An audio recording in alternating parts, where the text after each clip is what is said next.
Africa for? 20,000 miles away. What good is that for me? You know why? Because as Africa goes, so goes all African people. I've been all over the world, brothers and sisters. And guess what I've learned?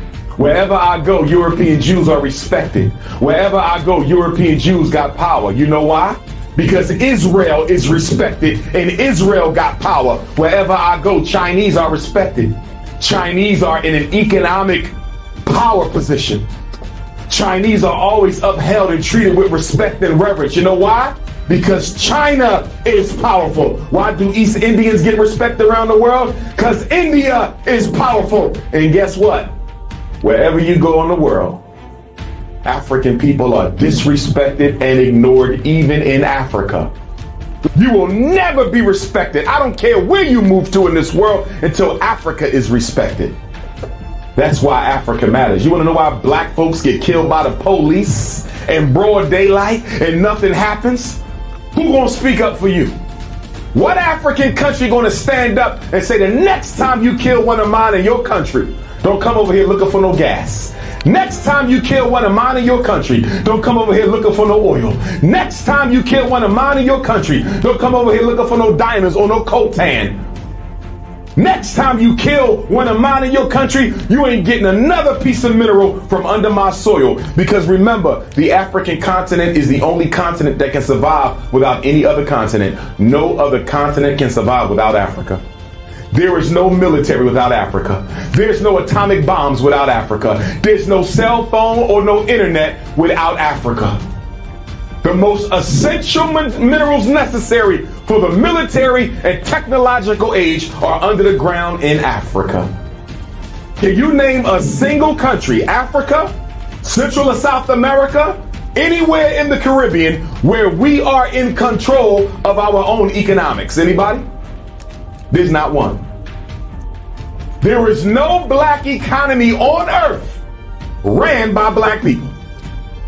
And there is no liberation for African people until we get control of our economics. And I want you young people to hear me. Slavery stole from African people the natural, God-given desire to control your own destiny. Do you realize we're the only people not concerned about controlling our own community? We're the only people not concerned about controlling our own destiny. As soon as the Chinese show up on the shores of America, soon as an Arab shows up on the shores of America, soon as an East Indian shows up on the shores of America, they build in their own communities. They're looking for a piece of a city to call their own shops, their own businesses, their own import, export, and all we want to do is look good. Half y'all in here, soon as you get your student loan check, you in New York City shopping because you want to look good. Looking good is more important than having power. African people, we in pursuit of money. White people in pursuit of power.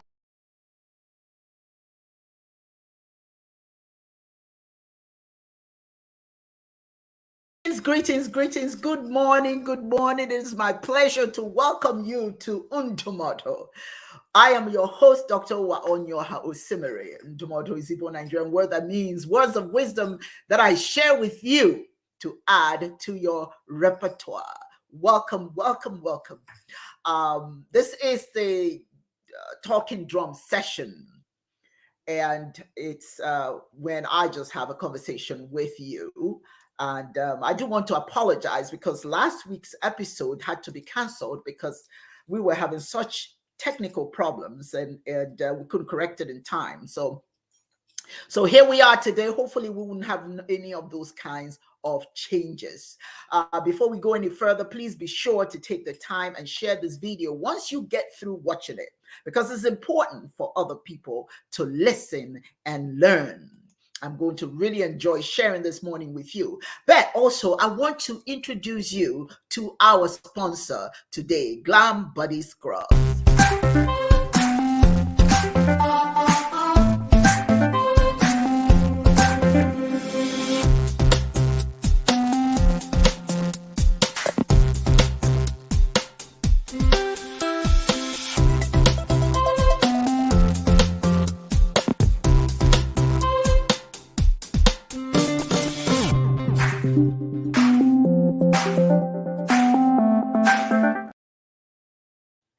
Well, thank you and welcome again. And, I just want to take this opportunity and thank Dr. Umar Johnson for that wonderful video. I think it's very, very important that when people are telling us things that we need to listen and pay attention to, that we do just that. I wanted you to listen to what he had to say about this very important topic.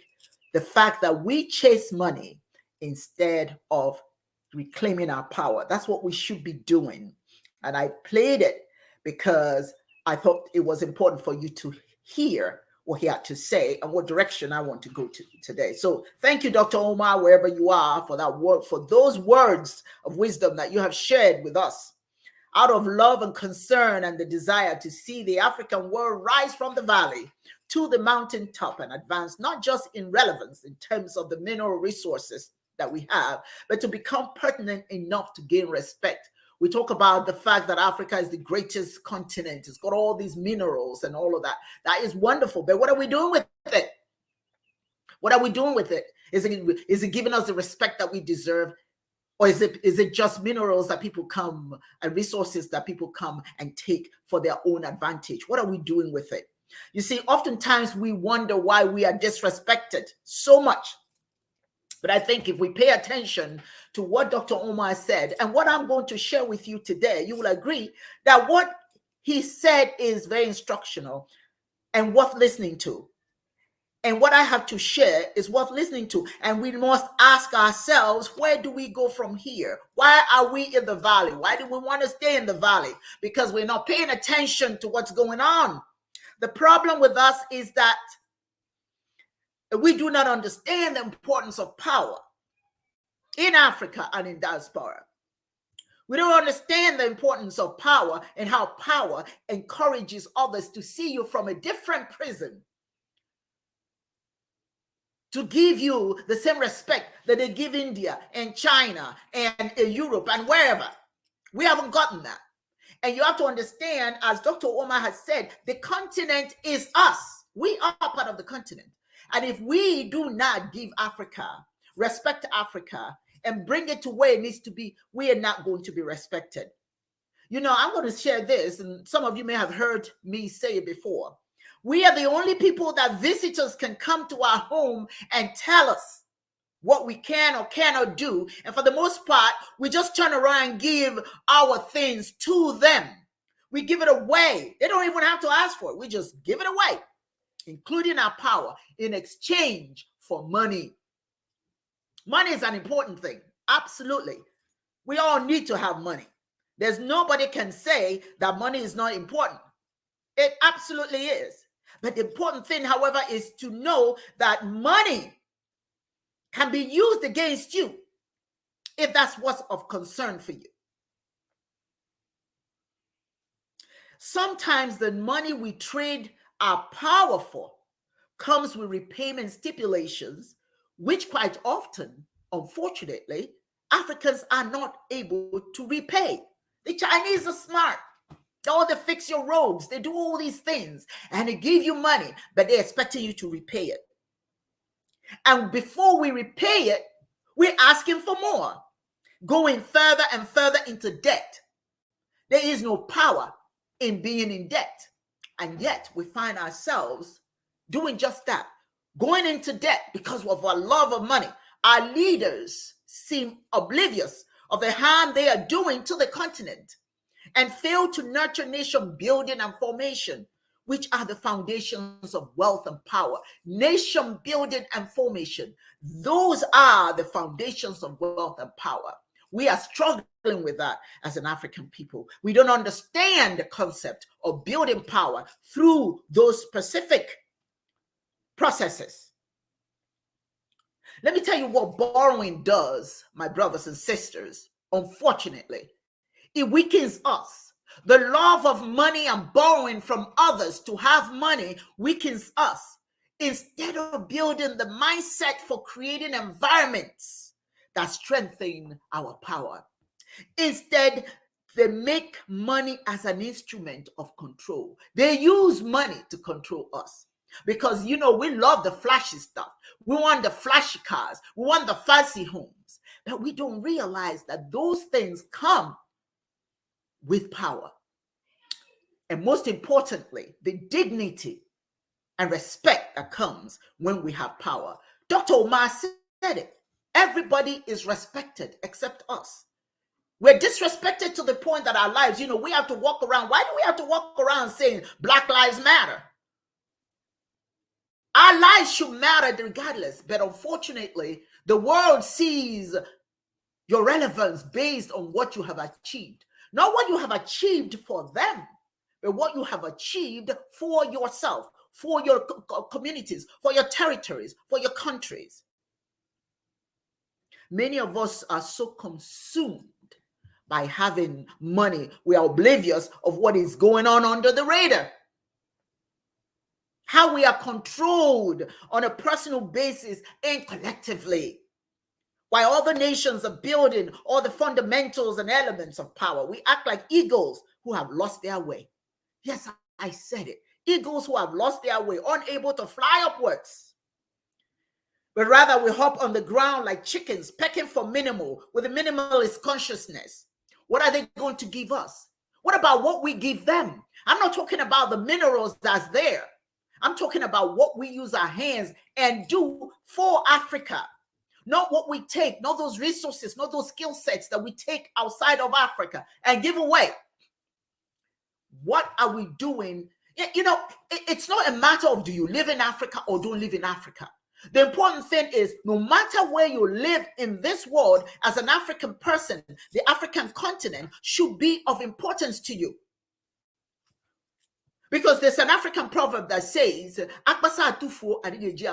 when you have something and you throw it away, you can never get rich. Huh? This is our problem, giving it away in pursuit of money. Why everybody else is soaring above like eagles, looking down on us, hapless chickens, who ultimately become their meals. My brothers and sisters, you may not like what I'm saying, but are you going to hear it today? Being in control of our resources, our communities, and how and where our money flows yields respect and power. Yes, it does. That's what Dr. Umar is saying, and that's what I'm saying to you. Africans should be less willing to turn over our power to other people willy-nilly if they give us money. What is your power? Your ability to control what comes in and out of your nation. The education of your children.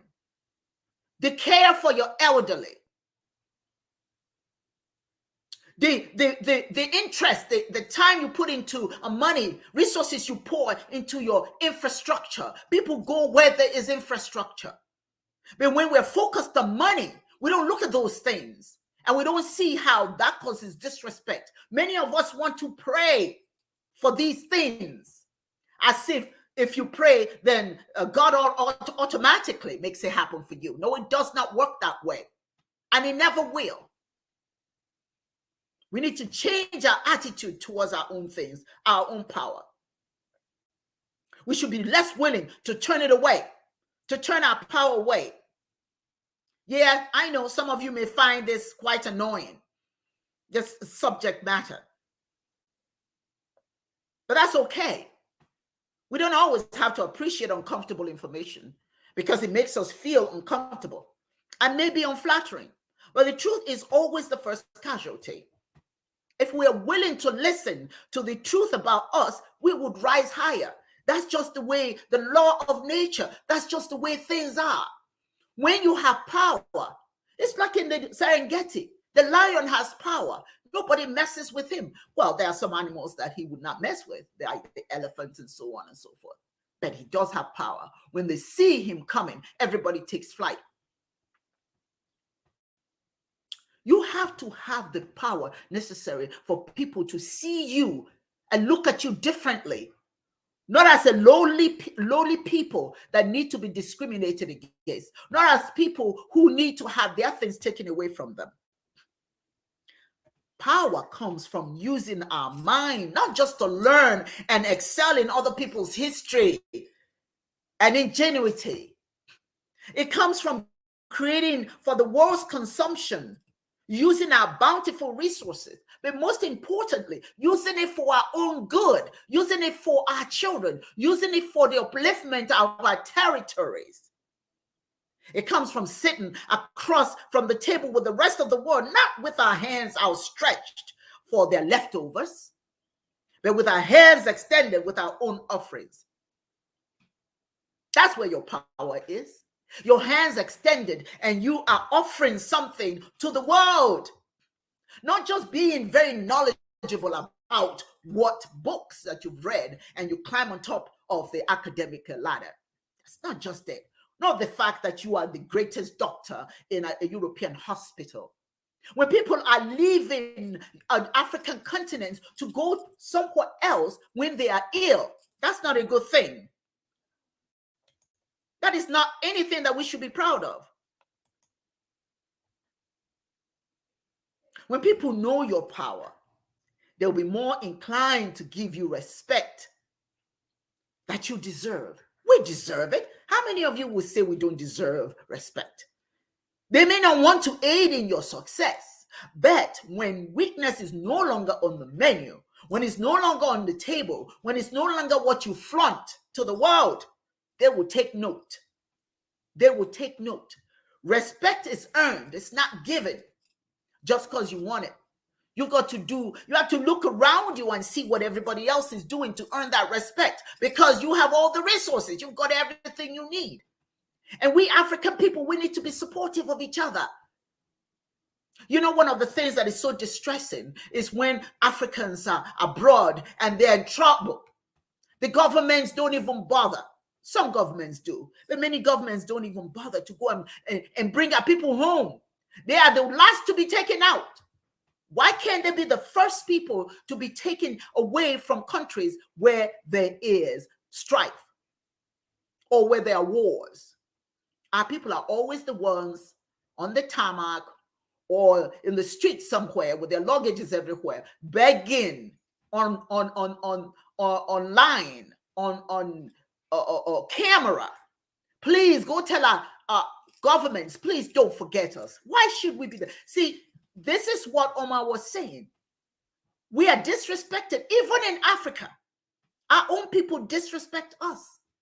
When you don't see the value in your people and go to get them out of harm's way, how can the rest of the world respect you? When the world now, when they see that our own people are not coming to rescue them, they start begging other governments to help them. And you know what usually happens when you're not respected? They're not going to. They have more. They are more inclined to help their own people than to bother to help you. We need to stop appearing weak to the rest of the world. We need to start appearing strong to the rest of the world. And when I mean strong, I mean that we use our resources to create our own wealth. Our resources to upgrade everything that exists right now. Look at how they are doing it. And do the same thing. You have the resources. Many people come to Africa to get what you want, what you have. Every nation comes to Africa to get what they need to do anything. And yet somehow they don't respect us. They don't respect us because we don't value, even on the continent, we don't value ourselves. We don't value what we have. What does it take to understand the importance of building power? It means to comprehend the truth and integration of intellectual and spiritual knowledge. Integration. When they're put together, it creates transformational change within the form and structure of our collective nature. It creates a shift in consciousness, resulting in the release of false ideas and beliefs, and provides the impetus to triumph beyond the expectations that other people have. We have what we need, my people. We do. We have everything that we need to be respected in the world. And until we see and understand the importance of power and start building on power, not just running around here begging for money or using money for flashy things, There's an African proverb that says, that means here you are with all your flashy stuff, but your mother is naked. Africa is naked because its children are so over consumed with worldly goods. They don't see the importance of good governance. They don't see the importance of taking care of each other. We don't see the importance of uplifting each other. Sometimes when we see one another doing well, that's the time that we decide that we want to part ways with a person because, you know, we're not going to be the source of their good. That's the time that we all decide that we want to be do our own thing. Once we see another one of us doing something good, instead of us giving our support, putting our arms around them and say, let's go. Instead, we abandon them. Let them fend for themselves. It is the time that we decide that we're going to do our own thing. And that's what Dr. Umar was saying. The reason why China is doing well is not because they're focused on individualism. They are focused on collective good in ways sometimes that bites. There are some things that China does that certainly many of us don't approve of. But the point I'm trying to make is they're respected because they have power and they utilize the resources they have to build that power. And they support each other. So do the East Indians. So do the Europeans. But we need to pick up that habit because we've got everything we need to be just as powerful as the rest of the world.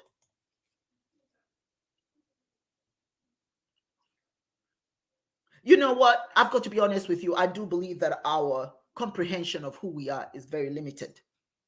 We have not sought quite honestly to investigate our knowledge base and our spiritual capacity to redefine our concept of power and reject greed as an honorary badge hung around our necks by people who seek to humble and dog us in perpetuity. Yeah, I'm talking today. We have failed to look within ourselves individually and collectively for validation, our own validation, to value everything that we have. If there are things that we're doing that are no good, we dispose of those things, but we don't throw everything away. That's what they say, don't throw the baby out with the dirty bathwater. There are so many good things in us, in our communities, our resources. We should start tapping into them. And then we must be responsible for electing good leaders. We can't just talk about bad leadership. We're the ones putting them in office. Then we complain when they mess up. We have failed to look within ourselves. We must reject money as the sincerest medium, only through which power can be invoked. Let's not just focus on the money. Focus on the process that brings in the money. Our leaders must stop using borrowed money to buy our silence and teaching their offspring to see ill-gotten money as their ladder to the mountaintop. Because you know what happens? These children that they have, they send them to the best schools and they come back and they run for office and become our next leaders. But they haven't learned anything. Most without knowing how to build and grow wealth through measures that do not undermine our collective power. They act without purpose and don't take actions that are in alignment with power brokering. Yes, I said it. See, we can no longer afford to wallow as objects of scorn, loathing, and abuse. It is time for us as African people to see the power that we have, not in the money that we chase. The truth is that money goes after power. Money smells power. Money goes where power goes. That's just the way TI is. That's just the way it is. Let's take responsibility for attaining power, starting within our own territories. We cannot expect to be respected when we fail to respect our power. It is all within our personal ability.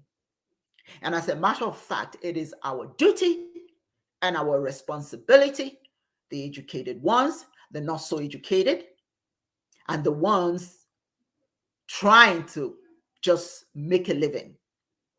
We need to start thinking about what power means in the whole scheme of things, how power brings you respect. Because we can't continue like this. We just absolutely can't continue the direction we're going. African people, we are better than this. We are better than this. If we're climbing the ladder, we need to see how long the ladder can go down so that the person at the bottom, our own people at the bottom, can climb up too. Many of us achieve because we have so much money. We don't understand about nation building. It is imperative that we bring up, not everybody is going to be rich, but many are going to be poor. And the rich can do whatever they can, understanding that as we climb and we help each other up, the better for the whole.